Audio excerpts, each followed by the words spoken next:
Hello, everyone. I'm Stephen W. Long. The show is The Writing Life, and I have kind of a special guest today, and I'll explain that. So often when I interview someone, I don't meet them until just before the show starts. I might know a little bit about their work, but it's not like we've hung out. That's not the case today. I get to talk to Mary Rash, my friend of 12 years, if you can believe that. And Mary is, I think, more than a fixture in McMinnville, and which we're going to talk about a little bit. So first, Mary, welcome. Thank you. Yeah. So you've done a couple of things. It's interesting or appropriate. This show is sponsored by the Arts Alliance of Yamhill County, Right. AAYC. And you are a founding member, if I've Right. got that correct. There were 4 of us. Okay, well, talk a little bit about that. Who was it? When did it happen? When did it happen? You know, I don't remember what year. Okay. A long time ago. It was Gwen, what's her name, from staff at Linfield, Okay. Frank Nelson from Linfield, and Bob Robinson, whatever his name. He was the downtown manager, Okay. and me. And how does that happen? Or are you having coffee one day and say, hey, you know what we ought to do is start an Arts Alliance? We were just talking and thought there was a need, Uh-huh. and I certainly thought so. I'm also a painter. Right. So Frank kind of led it. Frank was, Actually, let me just break in. I think this is called the Frank Nelson Studio. So he's very, not surprised. yeah, He was a real promoter. sure. He also promoted the Gallery Theater. Really? And I didn't know that. Yeah. Isn't that wonderful? Yes. It's a neat little town Yeah. because of things like that. But so there's AAYC, which we're so thankful for.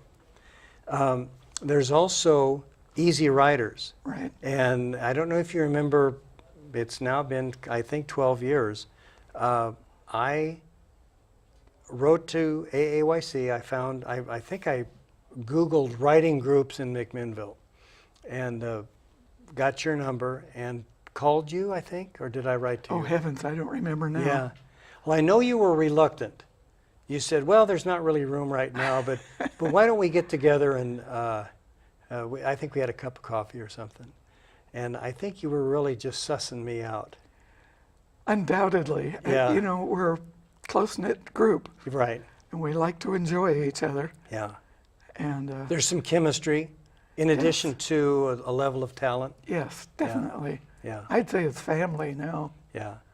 It started, believe it or not, 27 years ago. Isn't that something? So just as a reference point, is AAYC older than that or younger than that? And that will give us some idea how long ago that's been. You got me, Steve. I don't know. Okay. Yeah. And at Easy Riders, I don't know how many people you've had over the years, but one that I think about is Gunny Brandon. Yes. And he's left us now, but I think it was so influential in his life. And I'll tell a little bit of the story as I understand it, and you correct me because you know better.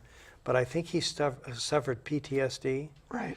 And the therapist had tried about everything he could think of and finally said, well, try writing down your experiences. And I think that's when he found you guys. That's exactly right. Yeah. I knew him because he'd run for office, Oh, and he also had a sporting goods place. see, I didn't know that. And I liked Gunny, Mm-hmm. and I thought it was easy to accept him. Uh-huh. And he credits it for saving his life. Oh, I think so. And I was kind of going there. I read his book and was so impressed, I actually bought an extra copy and sent it to a friend. But a little bit raw.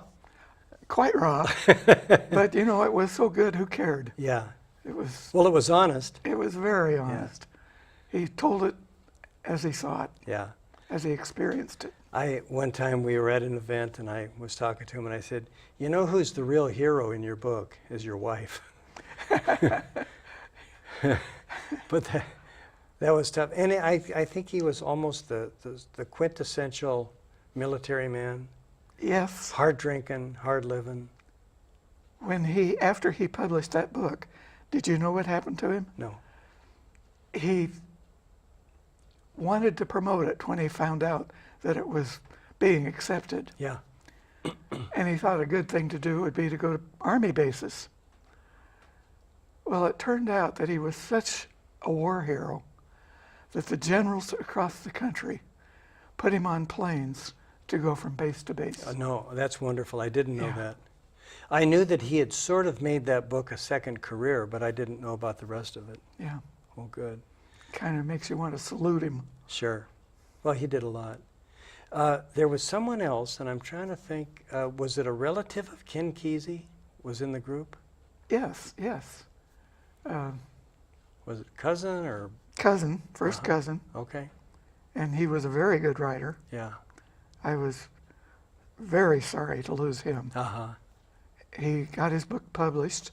He lived at the beach, came in all that way Uh-huh. to attend meetings. And I don't know why they decided to sell, but they sold their property without even alerting us. Really? Okay. Yeah. His wife worked at the post office down there.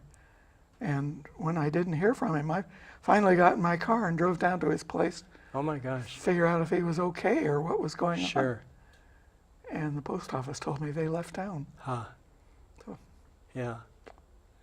So I have mentioned this on the show before. I've been in two really stellar groups, and this is one. What do you think a group does for a writer?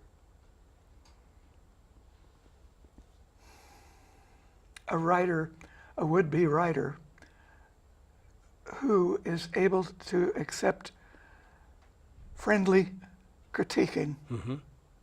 I'm glad you didn't say criticism. Critiquing. Yes, it is critiquing. Too often, people are not able to accept it. They consider it harsh criticism. Well, that's not what I meant. That's not what I said. Right. But it is what you said. You're right. And if it's not what you meant, it wasn't written as you intended. Right. It takes somebody with a little bit of spine, I think, Yeah. who can do it and not take it personally. I think you're absolutely right, but I also think that there are people who, maybe early on in their writing, come to a group wanting to be patted on the back. Oh, absolutely. Look what I did. It's like, when you're away at camp and you bring your mom a keychain or something that you made, and all you want is the praise for it. You don't really want to be better. Oh, Steve, we have exited countless people who came in expecting praise, Uh-huh. and they didn't get it. Unless they were good. Hey, yeah, you I was know. going to say, I am so pleased with the group because there is that friendly spirit and camaraderie, but there's nothing fake about it. We want each other to improve, Right. and we take pride when they write something as it was intended. Right. You know, if you have to explain what you wrote, forget it. You can't go home with every book and tell them what you really meant. No. Yeah. So I wanted to mention also, you're obviously a writer, and I want to talk about your book, but you were a writer before that. You were a newspaper woman. Briefly, about 4 years, I worked for the Sheridan Sun. Okay, I didn't know which one. Well, I also worked briefly for the News Register, Okay, but I didn't care for my assignment. okay. No offense, Jeb. I quit that pretty quickly, and later went down to the Sheridan Sun. And the funny thing is, he hired me without seeing anything about my writing or asking me any questions. Uh-huh. And I said, well, don't you want to know something? And he said, no, I know who you are. And they were customers at the Frame Corner. Okay, well that's another thing. You're an entrepreneur. Well, sort of, Okay, but you have been. Now, you sold real estate, am I right?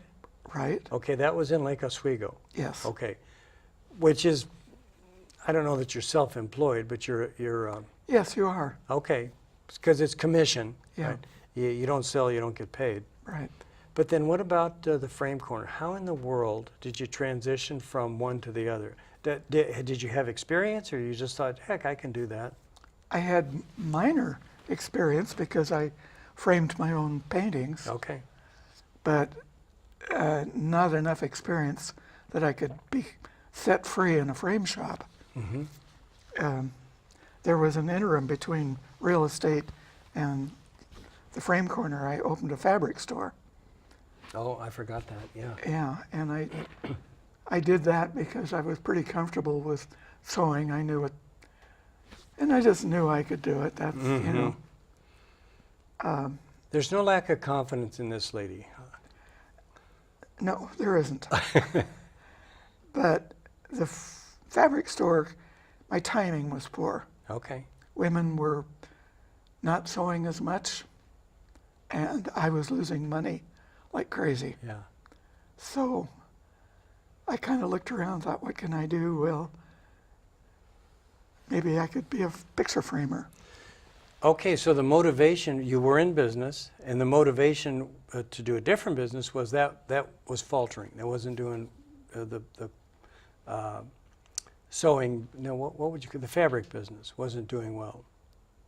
No, it wasn't. Yeah, But I felt comfortable in doing it. right. I felt comfortable in being the store owner and being the boss and all that. Sure. So I knew that I could do it again. And I just assumed there would always be room for a picture framer. Was all of this in town, and was it on 3rd Street? Yes. Okay. Really prime real estate, I would think.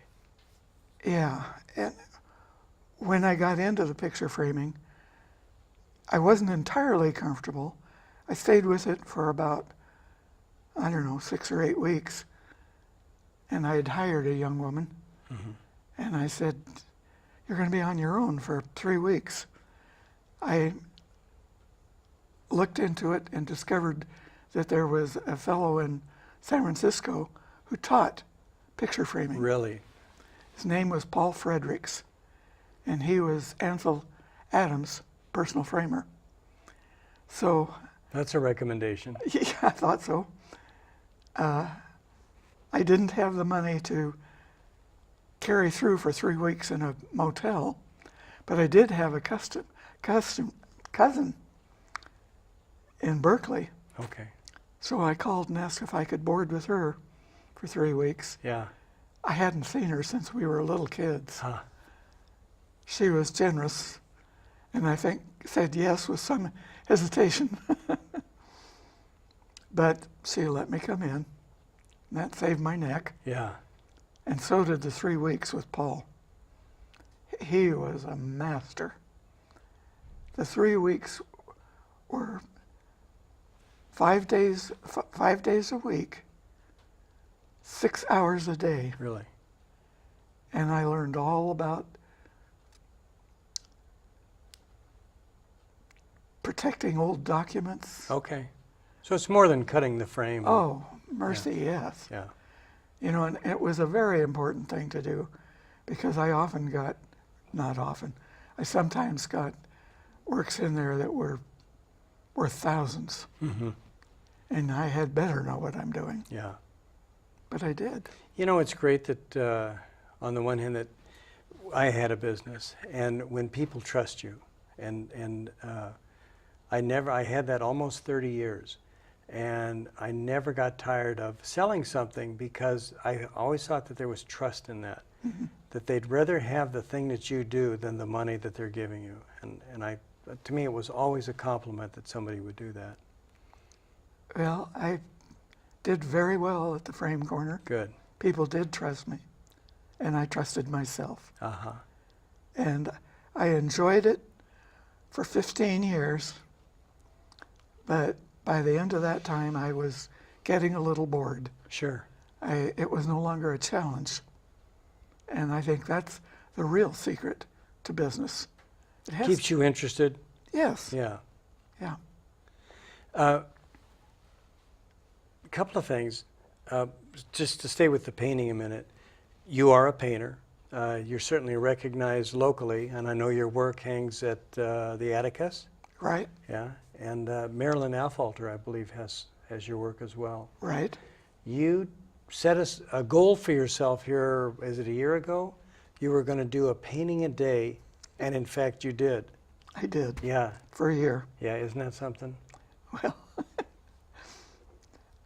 I enjoyed that too. Yeah, It was a challenge. There were days when I certainly didn't feel like painting. And I allowed myself to skip a day or two. okay. But then I had to make it up. I had to do 3 or 4 in a day in order to So come in out. that year you did 365? Right. Okay, Those at Atticus are hanging in the boardroom, yeah. which is not, it's open to the public by appointment. Oh, okay. I know, not so much talking with, but reading about people who have what seemed to be a desirable career. And for me, it would be motorcycle racing. I read about that. Basketball players, things that we look at and say, well, you know, they get paid for playing? That's great. Well, when it's a job, you have to go out there and perform when you're not feeling like it. Maybe you're Yeah. sick, maybe there's something else going on in your life. True. And you did it with painting. Yes. I know we were all so proud of you. Thank you. Yeah, I expected to be able to do it, Yeah. and I did. Uh-huh. Writing, my 8th grade teacher told me I should be a writer. And she happened to be one of the few teachers I really respected. Oh, great. And Boy, is so- that important. Yes, it is. But I didn't start out to be a writer after I left the 8th grade. When I did start writing, seriously, was when I moved down to Yamhill County in the middle 60s Okay. or 70s And is that from Portland? from Oswego. Okay. And I thought I was doing fine. But if I look back at that early work now, I just gasp. It's so bad. Oh, sure. It is really, really bad. But I stayed with it. And I don't think my work is bad now. Uh-huh. May not be inspirational, but I'm comfortable with it. Well, yeah, we've talked about this before. What is the purpose of the writing? And I think with mine, sometimes you'd like to have a dazzling phrase or something, but really it's entertainment. Yes. And I have said the greatest compliment that I could get is somebody came up or would come up and say, you know, I stayed up too late because I had to read one more chapter. Oh boy, that's great. Yeah. That's all I'm looking for. Yeah. Yeah. And so now your book, and do you want to talk about how that came to be? Well, you were one of the sneaky guys Yeah. who got it published. I had been writing, as you know, for many years, and as an early writer, I wanted to be published. Yeah. That was kind of a goal. But as time wore on, and I aged, and being published was no longer much of a goal. I was just having fun writing. Right. I was entertaining myself. Uh-huh. And you and Easy Writers, the whole group, kept saying, get it published, do something with this. And I just brushed you off. Yeah. That'll teach you. So, what did you rascals do? You hacked into my computer Guilty. without my knowledge, pulled out the material you wanted, and published it. Uh-huh. Well, Steve, of course I'm thrilled. It was a very loving, very humbling for me. I could never express my appreciation. We have some pictures that kind of tell the story at your birthday party. Some photographs. I think that was genuine surprise. I did not see the pictures. Oh, really? Well, we'll get them to you. Oh, good. Yeah. Yeah. Oh, I was just absolutely stunned. Well, we know what we're talking about. Other folks don't. So this is a collection of vignettes. They're not even short stories, I don't think. And they all fall under the category Phyllis and Frank. And we're an older couple, childless. And why don't you take it from there and tell us kind of who they are? Well, Phyllis and Frank were all written tongue-in-cheek, meant to be somewhat humorous, but also very casual, a good observation of the way long marrieds talk to each other. Mm-hmm. They often just talk over each other. They don't finish sentences. Right. They can be in the middle of an argument and not listening to each other. So I just took it from there. Yeah. I think it's funny the way they talk to each other. And so I took it to be, in some cases, like parallel conversations. And in Yes. fact, a friend of mine, his major was child development. And I remember that children, when they play together, will often have their own conversations. Yes. And are we coming full circle? Maybe, huh, when we get older and Good point. have these parallel conversations. But the interesting thing to me is that you know that they're loving, Yes. you know that there's a resolution, and we actually came up with the title for the book, Never Go to Bed Hungry, as opposed to Never Go to Bed Angry, because so often the resolution is food. Well, I can't even explain how they got their characters. They just kind of grew through the years. Mm-hmm. You titled the book, and I think it's very apt. Phyllis and Frank love each other. They tolerate each other. Their arguments are not spiteful. Mm-hmm. They're friendly. I think they do more than tolerate. I think they just really depend on each other. Yeah. And it seems to me, and I'm just doing this on the fly here, but I think Phyllis is looking for validation, maybe, support, and Frank is looking for dinner. But they work, they fit. Yeah, he also appreciates her. Oh, sure. They sit side by side in their chair in the evening. She's knitting and he's got his face in a newspaper, Right. and you just take it from there. But you know what? If the other one wasn't there, they wouldn't be happy. That's right. Yeah. So that's one thing. That's your book, and I think it was just delightful. And in fact, you've gotten good feedback from people around here. But you're also working on a memoir. I hope you still are. And I think that may be, it has more gravity. And not that it's dour or anything, but it's just, I mean, it's your life. And I love to hear stories of how things were, how your life went. Your father is fascinating. He's a bit of a scoundrel, You're right. but he's fascinating. Does that have a future? I hope so, Steve. I think I'm through with Phyllis and Frank now that the book is out. Uh-huh. That's enough. So I'm not trying to do two things at once. Right. And I have been thinking about my story. I honestly think I'll start from day one. Okay. Start all over again. Yeah. Dave King, who's been on the show and is in our group and so on, is writing a memoir. And it seems to me, I mean, I think he's doing a marvelous job. Oh, I do too. And it seems to me that as you go along and you say you're going to start over, you've done some work, and I think that work triggers memories. And in fact, you've actively sought out what relatives or something to fill in the gaps a little bit. I have. But I don't know how you guys do it. I mean, I can't remember what I had for breakfast. I can't forget. I think I've had a very vivid, certainly not run-of-the-mill No. life. Yeah. And for that reason, it kind of has stuck with me, all that happened. Sure. Sort of unbelievable, a lot of it, but You know, it's not contradictory. Well, I can't think of the right word. That I think we're drawn to two things as readers or as people.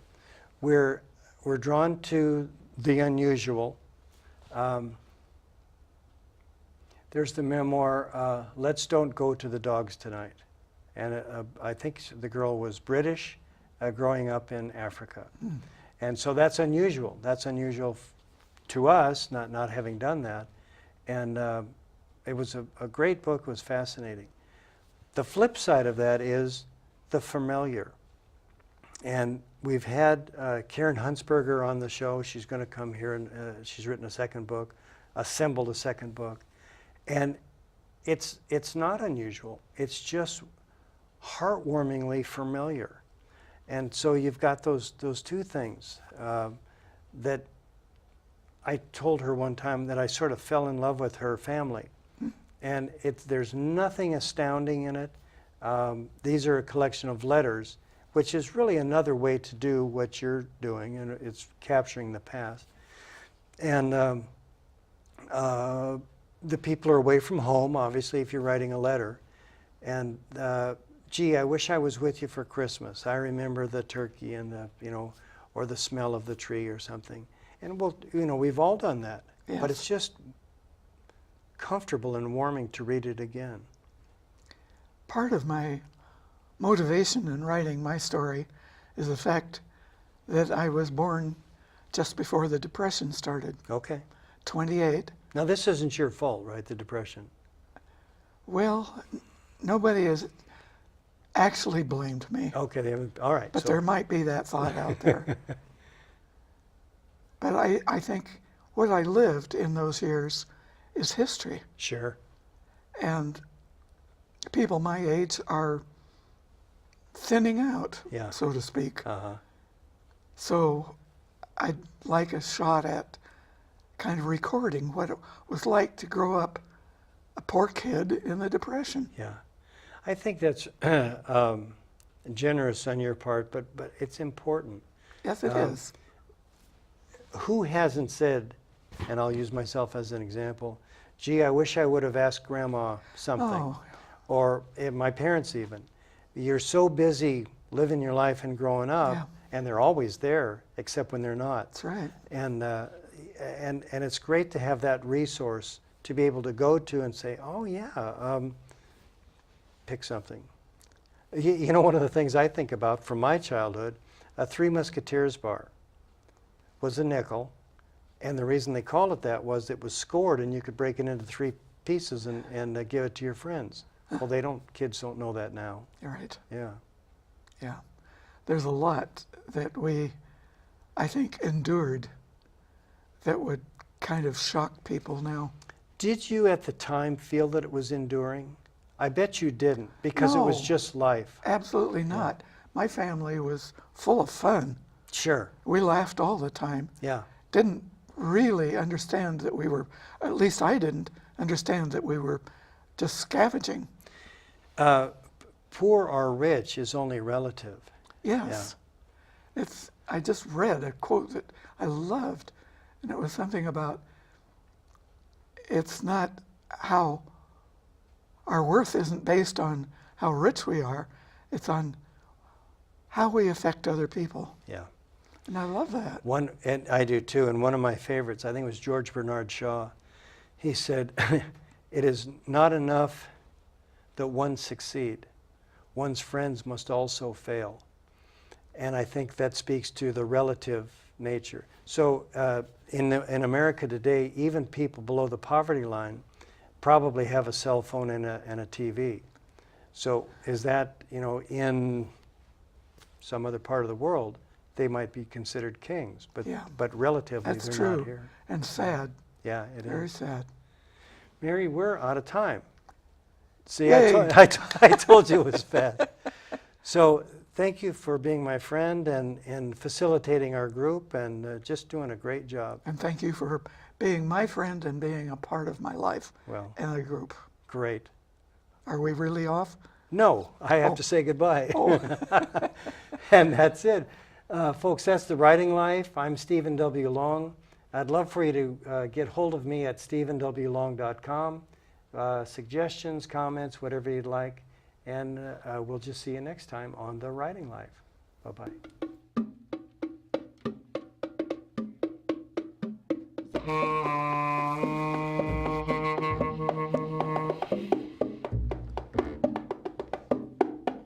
What do you think?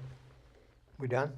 I don't know. You guys want to do one just with yourself as without long me as doing they the think we're bongos? done. If No, they got no, enough, they got enough. They got enough? Probably. Okay, sounds good. Let's go lunch. I'm Oh.